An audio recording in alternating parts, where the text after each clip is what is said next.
ചരിത്രപ്രസിദ്ധമായ ലൂഥറൻ പള്ളി മാറ്റി സ്ഥാപിക്കുന്നു. കിരുണ നഗരത്തിലെ ഭീമൻ ഖനി സൃഷ്ടിക്കുന്ന അപകട ഭീഷണിയെ തുടർന്നാണ് 113 വർഷം പഴക്കമുള്ള ലൂഥറൻ പള്ളി ഉരുട്ടി മറ്റൊരിടത്തേക്ക് മാറ്റി സ്ഥാപിക്കുമെന്ന തീരുമാനത്തിലേക്ക് എത്തിയത്.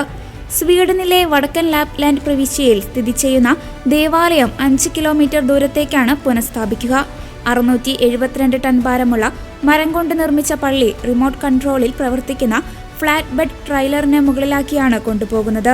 നഗരത്തെ വലം വെച്ചുള്ള 2 ദിവസത്തെ യാത്രയ്ക്ക് ശേഷമാണ് പള്ളി 5 കിലോമീറ്റർ അകലെയുള്ള ലക്ഷ്യസ്ഥാനത്തെത്തുന്നത്. പള്ളിയും വഹിച്ചുകൊണ്ട് ട്രെയിലറിന് പോകാനായി നഗരത്തിലെ റോഡ് 24 മീറ്റർ വീതി കൂട്ടി വികസിപ്പിച്ചിരുന്നു. പ്രാർത്ഥനകൾക്ക് ശേഷം പ്രാദേശിക സമയം ചൊവ്വാഴ്ച രാവിലെ 8 മണിക്കാണ് സ്വീഡനിലെ ഏറ്റവും മനോഹരമായ ഈ പള്ളിയുടെ യാത്ര ആരംഭിച്ചത്.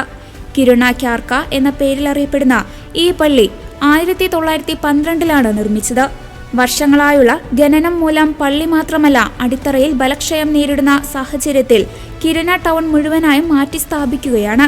ടൗൺ മാറ്റി സ്ഥാപിക്കുന്നതിനുള്ള പദ്ധതിയും പുതിയ ടൗൺ സെന്ററിന്റെ ഉദ്ഘാടനവും 2022 സെപ്റ്റംബറിലാണ് നടന്നത്. $52 ദശലക്ഷം പള്ളി മാറ്റി സ്ഥാപിക്കുന്നതിനുള്ള ചെലവ് കണക്കാക്കിയിരിക്കുന്നത്. ഇത് വഹിക്കുന്നതും ഖനി കമ്പനിയായ LKAB ആണ്. സ്വീഡിഷ് കമ്പനിയായ LKABയുടെ ഇരുമ്പയിര് ഖനിക്ക് സമീപം സ്ഥിതി ചെയ്യുന്ന പട്ടണമായിരുന്നു കിരുണ. യൂറോപ്പിലെ തന്നെ ഏറ്റവും വലിയ ഖനിയാണിത്.